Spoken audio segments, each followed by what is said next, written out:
Oh, hey! I didn't see you there. Hi, guys, it's Brianna, and for my vlog of the week, I'm gonna be comparing a 90s web page to a 2010 web page.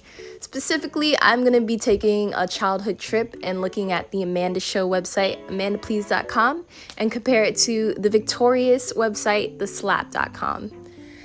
I hope you guys enjoy, and I'm going to be critiquing these websites from a multimedia perspective.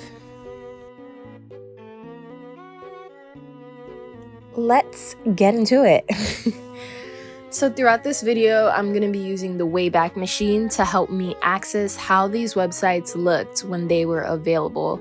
The first website I'm going to be looking at is the Amanda Show website, which was called amandaplease.com. For those of you who don't know, the Amanda Show was a variety show for children hosted by Amanda Bynes when she was younger.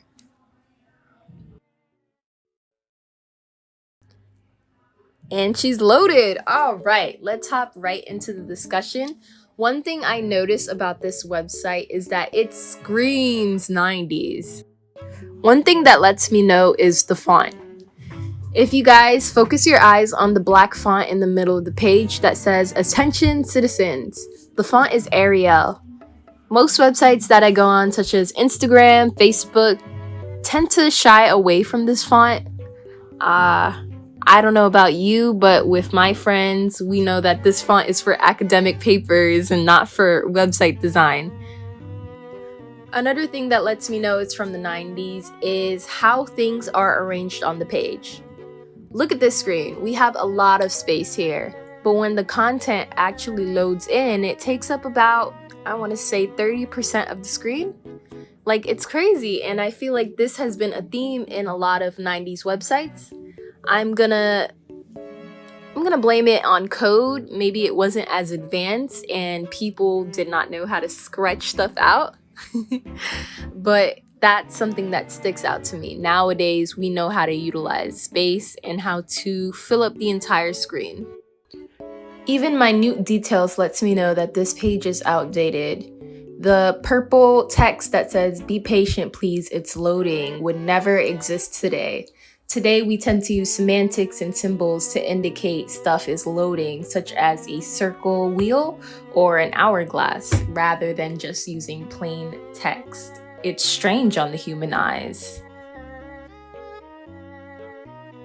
We also learned in class about how people read a page. They'll read it in a J or a Z shape, but this doesn't seem to follow any of that. In fact, I would say this is a P, maybe an L. So I would definitely say if this page was made today, the design would be very different with more interactive menus. The last thing I want to comment on for this website is the lack of direction. Websites today tend to generate hyperlinks, tags, similar content as you browse one page to the next. On this website, I went on 3 separate pages and we get the same options at the left of the page. Alright, blast from the past is over. I'm gonna transition into theslap.com. I'll give a little bit of background. Theslap.com comes from the show Victorious. It was also aired on Nickelodeon in the late 2010s. The website was frequently referenced throughout the show, and it was a social media platform for the characters in the show. And ba-bam! We are provided with the skeleton of the website. Since I'm using Wayback Machine, some of the content didn't load, but that's okay. We're just gonna analyze how things are placed on the page and what is being presented to us. Let's talk about it.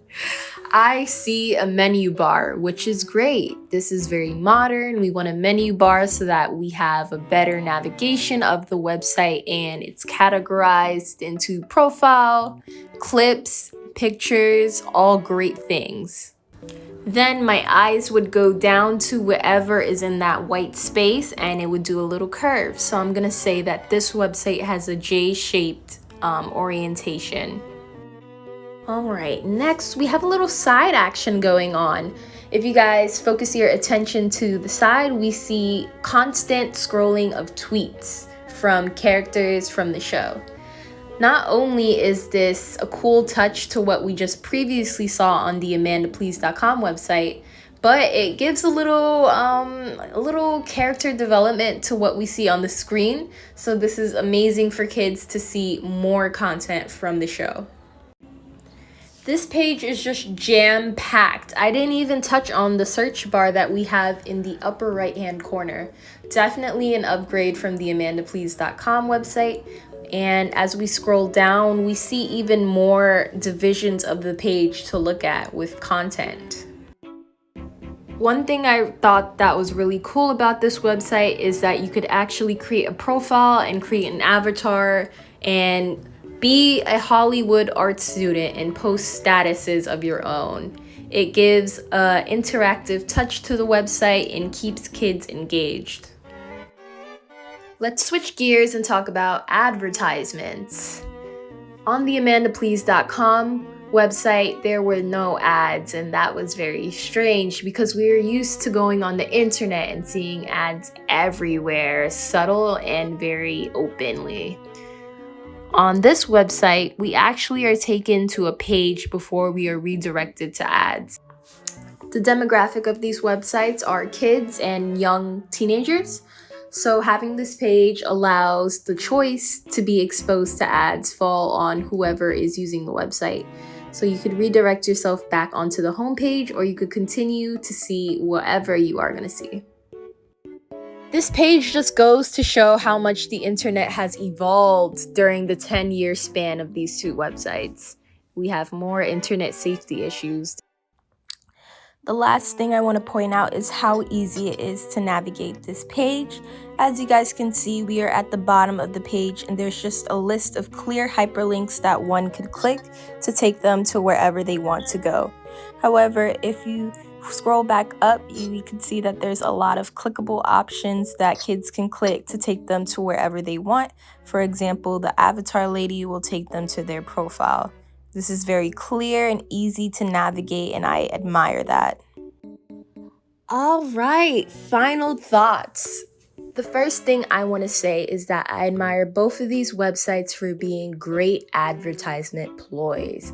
You have these external websites where kids watch the show and then they want to ask their parents, hey, can I use the computer to go on this website to interact with the show more?